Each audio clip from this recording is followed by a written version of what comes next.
No work no pay విధానం చట్టసభలో కూడా రావాలని AP assembly speaker Ayyanna Patrudu అన్నారు.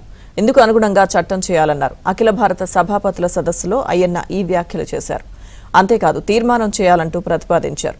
ఉద్యోగులు విధులకు హాజరు కాకపోతే క్రమశిక్షణ చర్యలు తీసుకుంటున్నారని, మరి తాము ఎన్నుకున్న ఎమ్మెల్యేలు రానప్పుడు ఎందుకు చర్యలు తీసుకోరు అంటూ ప్రజలు అడుగుతున్నారని అయ్యన్న పాత్రుడు అన్నారు. 2024 ఎన్నికల తర్వాత అసెంబ్లీకి ఒక్కో రోజు కూడా రానివారున్నారని, ప్రజలకు అన్యాయం చేస్తున్నారని అయ్యన్న వ్యాఖ్యానించారు. కొంతమంది శాసనసభ్యులు ఈనాటి వరకు కూడా ఒక్క రోజు కూడా అసెంబ్లీకి రాలేదు సార్. దీన్ని మీరు గమనించవలసిన అవసరం ఉందని చెప్పి మన సందర్భం మనం చేస్తాను. ఒక్క చర్చలో కూడా పాల్గొనలేదు. అది చాలానంటూ సభకు అసలు హాజరు కాని సభ్యుల్లో ఎక్కువ మంది క్రమం తప్పకుండా వేతనాలు తీసుకున్నారు. Without doing duty they taking salaries. How it is possible sir?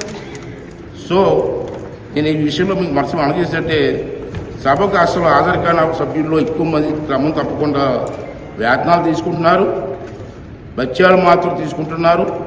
ఒక సభాపతిగా నాకు ఎంతో వేదన కలిగిస్తున్న విషయం ఇది. ఇలాంటి నైతిక ప్రవర్తనతో ప్రజల దృష్టిలో చులకన కాకుండా ఎలా ఉండగలుగుతారు? ఈ రకమైన అనైక్యత ప్రవర్తన ఎలా సమర్థించగలుగుతామని చెప్పి ఒకసారి మీరు అందరూ కూడా ఆలోచన చేయవలసిన అవసరం ఉంది. మనం చేస్తున్నాను.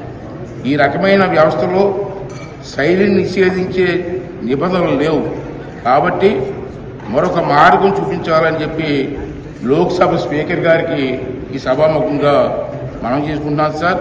ఇది కేవలం ఆంధ్రప్రదేశ్ శాసన వ్యవస్థకు సంబంధించిన సమస్య కాదు.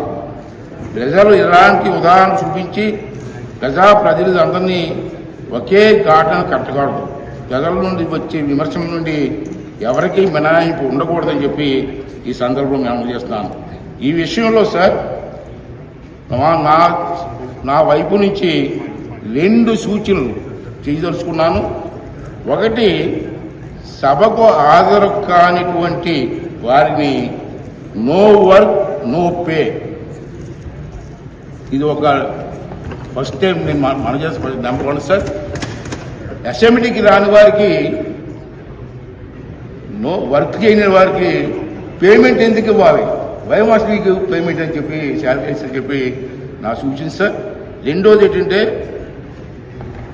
ఉద్యోగులు నిధులు రాత కాకపోతే, ఎంప్లాయీస్ ఉద్యోగాలకు రాకపోతే మనం ఏం చేస్తున్నాం సార్? వారి వేతనాల్లో కోత వేస్తున్నాం. ప్రజాప్రతినిధుల జీతాలు వచ్చేందుకు కోత విధించాలి. 2, అప్పటికీ గుణపాఠం నేర్చుకోకపోతే ప్రజాప్రతినిధుల కోసం మరో 1 minute మరో అడుగు ముందుకు వేయాలి. వాటిని మళ్ళీ ప్రజా కోర్టులో నిలబెట్టడం తప్ప మరో మార్గం లేదు. అందుకు అవసరమైతే రాజ్యాంగాన్ని, ప్రజా ప్రాతినిధ్య చట్టాన్ని సవరించి అయినా సరే ప్రజలకు తాము ఎన్నుకునే ప్రతినిధులు వెనక్కి పిలిపించి హక్కు కల్పించాలి.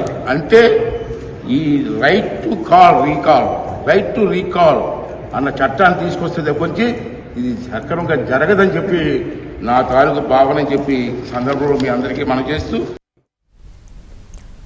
నో వర్క్ నో పే విధానం చట్టసభలో కూడా రావాలని AP assembly speaker Ayyanna Patrudu అన్నారు. ఇందుకు అనుగుణంగా చట్టం చేయాలన్నారు. అఖిల భారత సభాపతుల సదస్సులో అయ్యన్న ఈ వ్యాఖ్యలు చేశారు. అంతేకాదు తీర్మానం చేయాలంటూ ప్రతిపాదించారు. ఉద్యోగులు విధులకు హాజరు కాకపోతే క్రమశిక్షణ చర్యలు తీసుకుంటున్నారని, మరి తాము ఎన్నుకున్న ఎమ్మెల్యేలు రానప్పుడు ఎందుకు చర్యలు తీసుకోరు అంటూ ప్రజలు అడుగుతున్నారని అయ్యన్న పాత్రుడు అన్నారు. 2024 ఎన్నికల తర్వాత అసెంబ్లీకి ఒక్కో రోజు కూడా రానివారున్నారని, ప్రజలకు అన్యాయం చేస్తున్నారని అయ్యన్న వ్యాఖ్యానించారు. ఇక అయ్యన్న వ్యాఖ్యలకు సంబంధించిన పూర్తి సమాచారం మా ఏపీ బ్యూరో చీఫ్ రామారావు అందిస్తారు. రామారావు.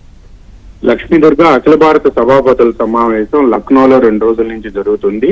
ఈ సమావేశంలో ఏపీ శాసనసభ స్పీకర్ చింతకాయల అయ్యన్న పాత్రుడు, డిప్యూటీ స్పీకర్ రఘురామకృష్ణరాజు కూడా పాల్గొన్నారు. ఈ రోజు జరిగిన సమావేశంలో అయ్యన్న పాత్రుడు కీలక ఉపన్యాసం చేశారు. ఈ ఉపన్యాసంలో ఆయన చాలా కీలక వ్యాఖ్యలు చేశారు. 2024 జూన్లో ఆంధ్రప్రదేశ్ శాసనసభ సమావేశం అయిన నాటి నుంచి ఈ రోజు వరకు కూడా ఈ సమావేశాలకు రాని కొంతమంది శాసనసభ్యులు రావడం లేదు అని చెప్పి ఆయన వివరించారు. ఒకరోజు కేవలం గవర్నర్ ప్రసంగం రోజు మాత్రమే వచ్చి వెళ్లిన వాళ్ళు కూడా చాలా మంది ఉన్నారు. కనీసం సభలో జరిగే ప్రశ్నోత్తరాలు, చర్చల్లో కూడా వీళ్ళు పాల్గొనడం లేదు అని, దీనివల్ల ఆయా నియోజకవర్గాల ప్రజలు ఎవరైతే వీళ్ళని వెన్నుకున్నారో ఆ ప్రజలకు తీవ్ర అన్యాయం చేసిన వాళ్ళు అవుతున్నారు అని కూడా ఆయన వ్యాఖ్యానించారు. ఇలా సభకు హాజరు కాకపోవటం వల్ల ప్రజల దృష్టిలో సభ్యులు చులకనవుతున్నారని, ఇదే సమయంలో సభకు హాజరు కాకుండా వేతనాలు తీసుకోవటం చాలా ఆశ్చర్యం కలిగిస్తుంది అని కూడా అయ్యన్న పాత్రుడు వ్యాఖ్యానించారు. ఉద్యోగులు విధులకు హాజరు కాకపోతే వేతనాలు నిలిపివేస్తున్నారు, వరుసగా విధి నిర్వహణకు హాజరు కాకపోతే వాళ్ళ మీద క్రమశిక్షణా చర్యలు కూడా తీసుకుంటున్నారు. మరి ప్రజలతో ఎన్నుకున్న ఎమ్మెల్యేలు రానప్పుడు చర్యలు ఎందుకు తీసుకోరు అని చెప్పి ప్రజలు నేరుగా అడుగుతున్నారు అని కూడా అయ్యన్న పాత్రుడు వ్యాఖ్యానించారు. నో వర్క్ నో పే అనే విధానం ఉద్యోగులకే కాదు చట్టసభలో ఉండే సభ్యులకు కూడా రావాలి అని చెప్పి కూడా అయ్యన్న పాత్రుడు సూచించారు. అదే విధంగా రీకాల్ చేసే హక్కు కూడా ప్రజలకు రావాలి. ఈ రెండు అంశాలకు సంబంధించి కూడా ఈ సభాపతుల సమావేశంలో తీర్మానం చేయాలి. ఈ తీర్మానానికి అనుగుణంగా కేంద్రం చట్టం చేయాలి అని కూడా అయ్యన్న పాత్రుడు సూచించారు. Lakshmidatta. Okay, thank you Ramarao.